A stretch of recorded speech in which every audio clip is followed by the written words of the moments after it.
Ölümden soň direlişiň ýokdugyny aýdýan Saddukeyler İsa'nyň ýanyna gelip oňa şeýle sorag berdiler.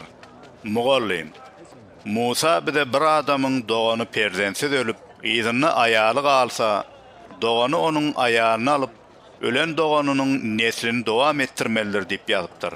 7 dogan bardy. Birincisi bir aýaly öýlendi. Ýöne izyny nesil galdyrman öldü. İkincisi hem şol aýaly öýlendi. Ol hem izyny nesil galdyrman öldü. Olaryň üçüncüsü hem şeýle boldy. 7si de nesil galdyrmady.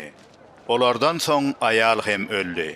Inni direliş günü bu aýal olaryň haýsysynyň aýaly bolar. Olaryň 7si hem oňa öýlenip dahyryň.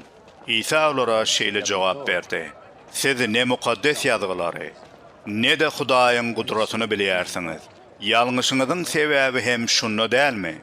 İnsanlar ölümden dirilenne ne öýlenerler, ne de durmuşa çykarlar.